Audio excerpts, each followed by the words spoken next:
Hasta donde sabemos, el COVID-19 es causado por un virus que se encuentra en mamíferos silvestres, como los murciélagos o los pangolines.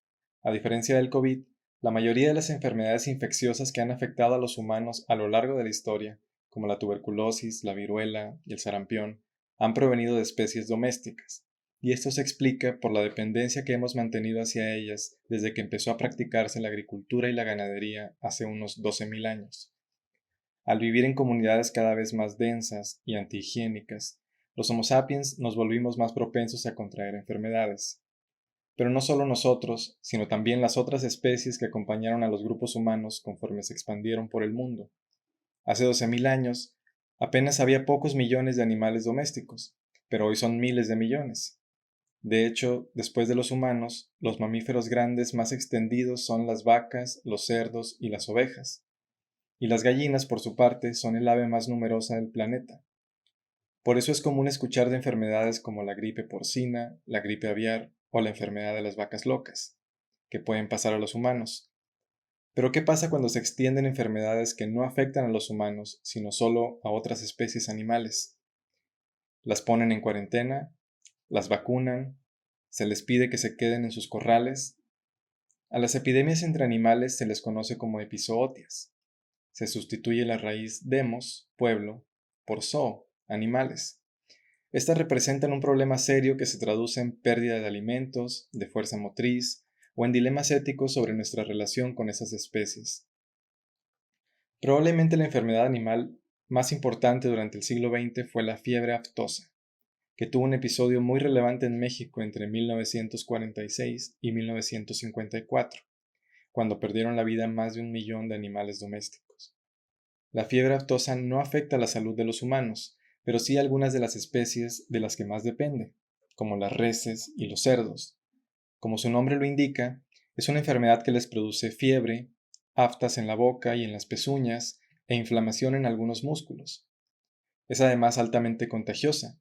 Puede transmitirse por el contacto de animal a animal, pero también puede viajar en la pastura, en la ropa y los zapatos de las personas que cuidan de los animales, en los vehículos e incluso en algunos alimentos, por lo que controlar la enfermedad es muy difícil y ha requerido de numerosos convenios de cooperación internacional.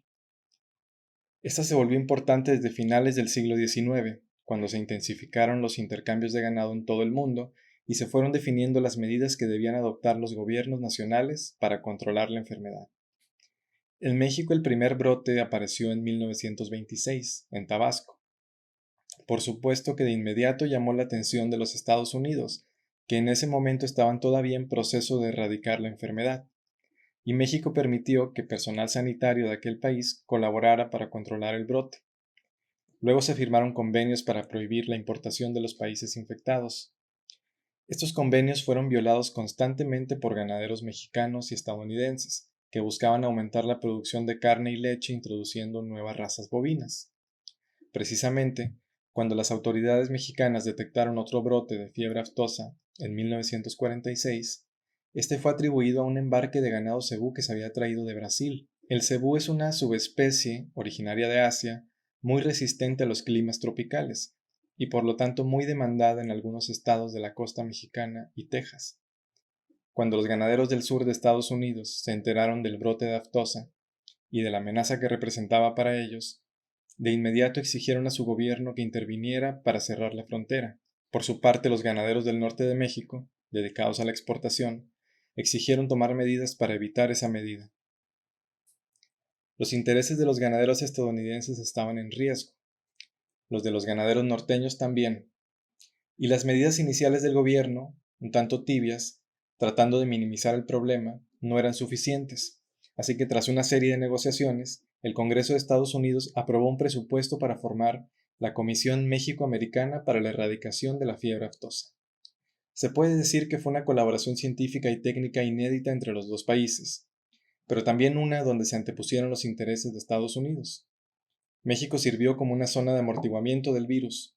Se trató de aislar a la zona afectada, es decir, el centro del país, a través de cordones sanitarios de miles de kilómetros con retenes para desinfectar, y se implementó una solución radical para esa zona: el exterminio masivo de todos los animales infectados o sospechosos de ser portadores del virus. La medida fue conocida célebremente como el rifle sanitario.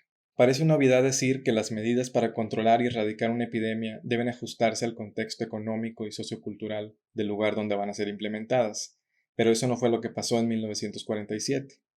Evidentemente, las condiciones geográficas de Texas o de California no eran las mismas que tenía el centro de México. Tampoco la población ni el ganado tenían las mismas características. El secretario de Relaciones Exteriores, Jaime Torres Bodet, escribió en sus memorias que no se había tomado en cuenta la actitud sentimental de los campesinos, para quienes la vaca y el buey eran casi personas de la familia. No tenemos que aceptar completamente esta interpretación, pero lo cierto es que en el centro de México buena parte del ganado era utilizado para labores agrícolas y de autoconsumo, y en ese contexto renunciar al ganado era renunciar a la subsistencia familiar. Una postura reveladora fue la de Rubén Jaramillo, que amenazó al gobernador de Morelos con levantarse en armas si permitía que se fusilara el ganado. De manera significativa dijo en una carta: «Usted sabe que no se mata a los enfermos, se les cuida». Hubo muchas fricciones entre los pobladores y las brigadas sanitarias. Hubo episodios sangrientos donde perdieron la vida técnicos, civiles y militares. La comisión tuvo que renunciar a su estrategia del rifle sanitario a finales de 1947, aunque ya miles de animales habían sido sacrificados. Se optó entonces porque fuera la ciencia y no las armas la que controlaran el problema. No se podía simplemente comprar vacunas, ya que dadas las características del virus debía hacerse una cepa nacional. Se envió una delegación de veterinarios mexicanos a Europa para estudiar el desarrollo de las vacunas y hubo una fuerte inversión para producirlas en México. A principios de 1948 ya se tenían las primeras, de las que llegaron a producirse más de 60 millones. La campaña de vacunación tampoco fue sencilla. Siguió habiendo gente escéptica, especuladores, corrupción, lo de siempre, pero finalmente el país quedó libre de aftosa en 1954. La veterinaria en México se fortaleció y continuó la cooperación entre otros países. Cuando surgió el problema en Venezuela, por ejemplo, un grupo de mexicanos asesoró la campaña de erradicación. Los brotes de fiebre aftosa no han dejado de aparecer en todo el mundo, en Gran Bretaña, en Taiwán, en China, y la erradicación de la enfermedad ha llevado al sacrificio de millones de animales. En México, en 1947, las cifras oficiales señalan más de 1 millón de sacrificios, provocando incluso la pérdida de líneas genéticas de ganado bovino. La gripe aviar de 2009, por mencionar otro ejemplo, provocó el sacrificio de 22 millones de gallinas. Quizás en una epidemia humana como la que hoy tenemos no se toman medidas tan drásticas, pero podríamos preguntarnos si nuestras carencias están provocando una especie de sacrificios involuntarios. Los más pobres que tienen que salir a trabajar, los ancianos que se quedan sin respirador, el personal médico que se muere por falta de material. Son problemas que podrían reducirse si tuviéramos economías más justas, si invirtiéramos más en ciencia o si tuviéramos mejores sistemas de salud. Esperemos que cuando se escriban las historias del COVID-19 se vea que esta coyuntura sirvió al menos para cumplir estos propósitos.